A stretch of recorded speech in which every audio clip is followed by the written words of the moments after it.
Pabrik pengolahan negara Thailand sangat hebat. Jalur pembungkusannya sangat cepat, hingga memotong jari salah satu pekerja. Bahkan tidak menyadarinya. Menunggu saat dia sudah merespon. Jarinya sudah ikut masuk terbungkus ke dalam kaleng. Jarinya sudah ikut masuk terbungkus ke dalam kaleng. Dan sudah terbagi ke beberapa tempat untuk dijual. Tidak bisa. Demi mencari kembali jarinya. Pekerja, si Pot, hanya bisa pergi ke supermarket tiap hari untuk membeli makanan kaleng itu dan makan. Tetapi gajinya sudah terpakai habis. Dan dia masih tidak bisa menemukannya. Tetapi di malam ini, Pot di dalam kedai kecil mendengar suara yang familiar. Rupanya si Pot mempunyai kebiasaan mengetuk meja. Karena inilah, dia akhirnya memasang jarinya sendiri. Tetapi si Pot merasa, jari ini sepertinya bukan miliknya. Dan melihat teman kerjanya si Yot yang juga punya kebiasaan mengetuk meja. Pot pun langsung melihatnya. Itu jari tanganku. Ah, jangan. Pot pun langsung ke tempatnya. Dan melawannya. Akhirnya bisa mendapatkan kembali jari tangannya. Pot pun baru tahu di saat itu dia sudah mengambil yang salah. Kedua orang ini pun takut. Dengan cepat bersama-sama mengundurkan diri dari pabrik. Selanjutnya Pot menjadi petugas keamanan di suatu kantor. Dan berkenalan dengan Jin yang gila bersih. Bekerja sebagai pelayan. Dia menjunjung tinggi etika kerja yang kuat. Tidak memperbolehkan sedikit debu pun di kantor. Segala botol dan kaleng. Semuanya harus rapi. Di waktu jam istirahat. Membaca buku kesayangannya. Sebenarnya satu kata pun dia tidak mengerti. Karena buku ini hasil pungutannya. Sebenarnya karena jatuh dari langit. Jin pun baru percaya. Ini pun menjadi tanda. Setiap hari memegang buku. Kemanapun harus lihat, agar ngerti. Dengan khusus datang ke Mongolia untuk bekerja. Tetapi semua orang di dalam kantor. Tidak ada seorang pun yang mengerti buku ini. Hingga membuat semua orang berpikir kalau Jin ini ada penyakit. Tetapi di mata Pot, Jin ini adalah malaikat. Kamu lihat dia menghentakkan kaki pun sangat seksi. Pot pun memikirkannya setiap hari. Di poster pun mukanya si Jin. Di dalam TV juga dia. Saat pulang kerja pun langsung memikirkan besok akan ketemu dengannya. Tetapi hari ini Pot menyadari. Muka si supir pucat. Seperti orang meninggal. Hari ini di saat Akang kerja. Langit rupanya hujam helm. Sepanjang hidup ini pertama kalinya terjadi. Tetapi Akang nyetir motor. Dan lupa menggunakan helm. Lalu kepalanya terpukul oleh helm. Lalu jatuh di lautan helm. Di sini pun bermain-mainnya selesai. Tetapi karena dia terlalu mencintai pekerjaannya, Akang yang kehilangan semangat kerja, juga bertekad menjadi pekerja. Karena ini pun Pot memberanikan diri untuk berbicara dengan Jin. Jin berkata kalau di Mongolia, orang yang mempunyai impian baru bisa berkembang. Dan impian Jin adalah, yaitu membaca ngerti buku putih ini. Karena ini, dia diam-diam mendengar pelajaran kelas. Meski tidak menghasilkan apapun. Tetapi ini terlihat serius. Hingga membuat Pot terjatuh di bawah roknya. Bukan hanya ini. Dia merasa dimanapun ada bayangan Jin. Semua orang berpakaian baju terusan biru.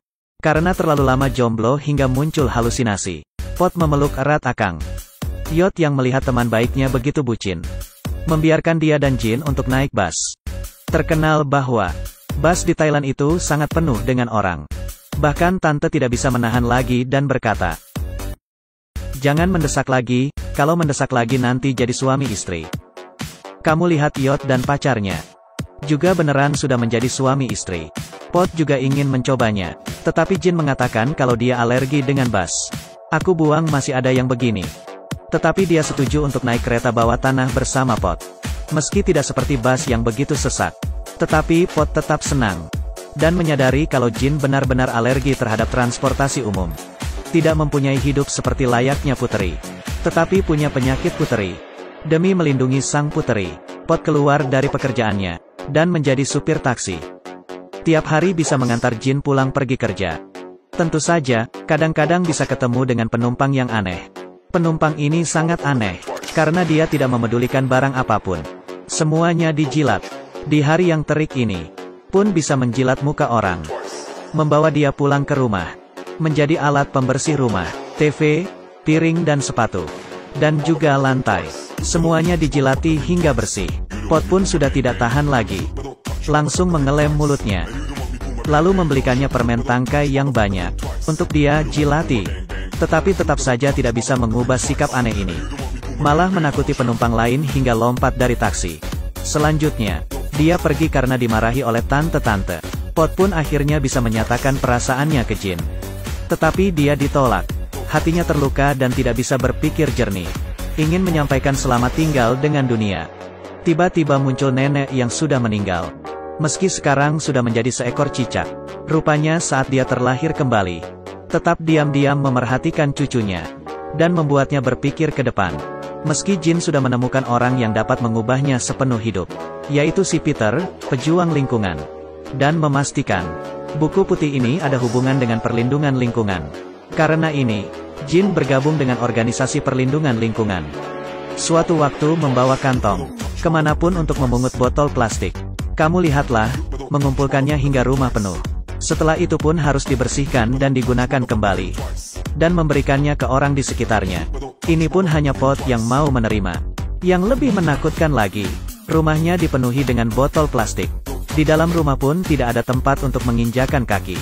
Demi mengumpulkan botol plastik menolong dunia, Jin pun keluar dari pekerjaannya. Di saat Pot datang melihatnya, botol plastik di depan rumahnya sudah tertumpuk menjadi gunung. Ketinggiannya sudah hampir membuat orang sesak napas. Itu pun menjadi suatu pemandangan di Mongolia. Di atas pun ada beberapa anak kecil yang sedang bermain. Pot naik ke puncak, dengan keras meneriaki nama Jin. Jin di saat itu sedang melakukan demonstrasi demi perlindungan lingkungan. Di tengah orang-orang, dia sepertinya melihat sebuah bayangan. Jin sangat gembira. Dia dengan cepat menanyai tentang rahasia buku putih itu. Dan Peter mengatakannya, ini sebenarnya adalah sebuah buku kuning kecil. Tetapi buku ini adalah kepercayaannya di hampir sepanjang hidupnya. Jin yang selesai mendengarnya, di saat itu juga pun pingsan. Untung saja di saat itu ada Pot yang menopangnya dan membantunya mengantar pulang ke rumah.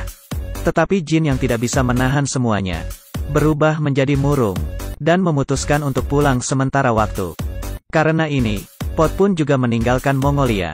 Tetapi karena sudah terbiasa dengan hidup di kota, kehidupan di kampung halaman terasa menjadi sangat lambat. Pot akhirnya pulang.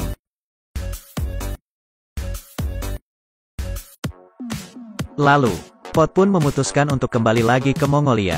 Tidak terasa beberapa bulan kemudian, setiap orang di sini sudah memiliki ekor.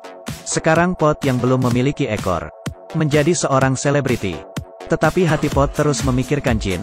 Dia lalu datang lagi ke gunung botol plastik. Melihat kembali, saat itu, dia sepertinya melihat bayangan Jin. Sudah terhitung banyak kesulitan yang dilewati. Akhirnya kedua orang ini bisa bersatu. Dan setengah tahun kemudian, Jin sudah hamil. Di dalam perutnya, adalah nenek yang reinkarnasi lagi. Tidak kepikiran kan? Tapi sekali lagi, semangat kerja si pekerja paruh waktu. Kami yang begitu bekerja sangat keras. Semuanya demi apa? Klik program kecil di bawah ini. Coba apa kamu seorang pekerja yang memenuhi syarat?